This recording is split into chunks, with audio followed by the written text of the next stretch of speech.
साथ ये जो मिसकंसेप्शन है कि रमज़ान रोज़ों का महीना और ऐसे लगता है कि अफ्तार का वक्त तो एक ऐसा मोमेंट होता है घरों में कि बस जो सारा साल नहीं पकाया वो उसमें ज़रूर अफ्तार में होना चाहिए। और बच्चे बड़ा माइंड करते हैं अगर दस्तरखान पे कोई 5 6 7 डिशेस ना हो, तो ख़वातीन तो बहुत फंस जाती हैं। वो किस तरह से वक्त निकालें कुरान के लिए?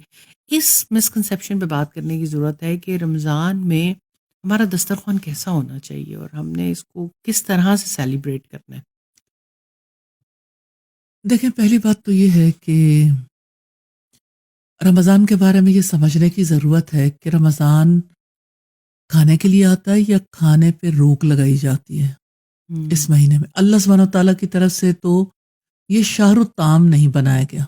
हुँ, शहर ताम से मुराद है खाने का खाने महीना। का महीना।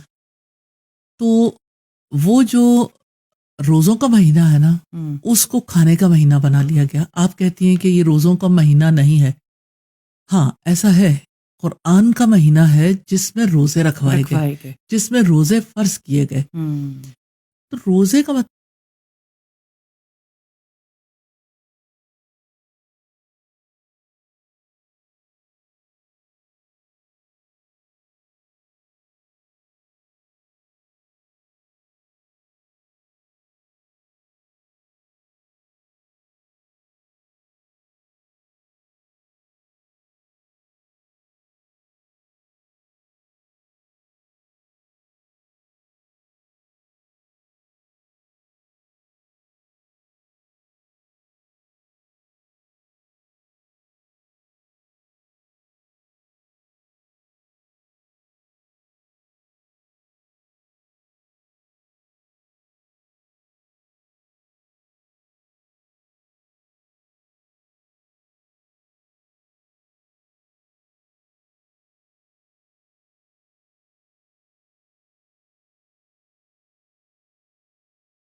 वक़्त है, तो इस वक़्त में सारी फ़ैमिली को इकट्ठे बैठना चाहिए और हुँ। आपस में बातचीत करनी चाहिए अपनी ज़िंदगी को बेहतर बनाने के लिए और अपनी दुनिया और आखिरत की कामयाबी के लिए अल्लाह सुब्हानहू व तआला से दुआएँ भी करनी चाहिए और इस दौरान अच्छी बातें शेयर भी करनी चाहिए।